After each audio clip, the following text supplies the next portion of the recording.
When you're floating hundreds of miles from shore in the dead of night, the physical isolation is absolute. But while the ship itself is enormous, the exact timeline of what happened aboard one particular vessel is currently being examined piece by piece, under the microscopic scrutiny of a federal judge. In November of last year, 18-year-old Anna Kepner boarded a Carnival cruise ship in Miami alongside her family for a routine vacation to Mexico in the Caribbean. This top-down diagram shows the living arrangements the family chose for the trip. Anna was sharing a single stateroom with her 13-year-old half-brother and her 16-year-old stepbrother, Timothy Hudson. Right across the hall, Anna's father and Timothy's biological mother slept in their own separate cabin. To the parents, separating the adults and the teenagers likely felt completely normal. But on a ship at sea, separating the rooms created a blind spot, an isolated, confined space where a violent crime could occur without anyone noticing until morning. Following Anna's death, Timothy was initially charged as a juvenile. Because of his age and lack of a criminal record, he was released to live with a family member in Florida under a standard curfew monitor.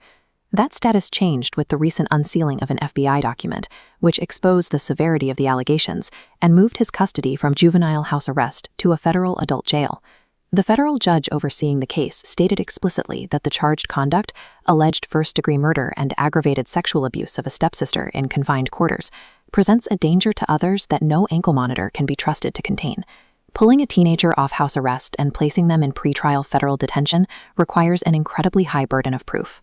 The prosecution secured that reversal by replacing vague allegations with a specific chronological account of the night's events.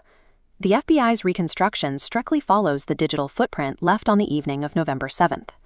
At 7:38 p.m., ship surveillance cameras record Anna walking into stateroom 8343. Authorities say this is the absolute last time she is seen alive. The timeline highlights 10:13 p.m. Timothy opens the door, scanning the hallway. At 12:09 a.m., his half-brother tries to enter. Timothy blocks the doorway, making him wait. Finally let inside, the boy sleeps, completely unaware his stepsister's body is hidden underneath the bed. The next morning, cleaning crew members enter room 8343 and discover Anna's body. The hallway immediately fills with ship security, staff, and a massive amount of commotion.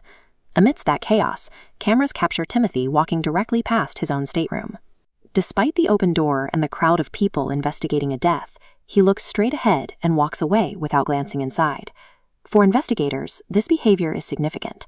Choosing not to look into the room where he lived and where his family was gathered suggests an avoidance that points toward what prosecutors call a consciousness of guilt.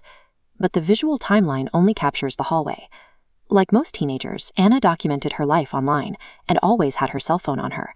Yet when authorities secured the cabin, her device was nowhere to be found. Reviewing the morning footage again, investigators spot Timothy leaving the cabin at 9:50 a.m., clutching an unidentified object in his hand. The FBI tracked how the phone's GPS bounced off Wi-Fi routers.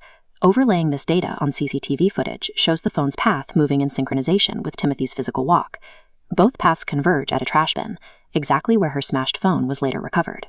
Then comes the biological evidence. The medical examiner's report details a DNA swab that confirms Timothy sexually assaulted Anna before applying a fatal chokehold. Prosecutors point to a specific motive. The DNA testing also found traces belonging to an out-of-state minor who had a consensual encounter with Anna earlier on the cruise. The state argues that discovering this encounter triggered a fatal jealous rage.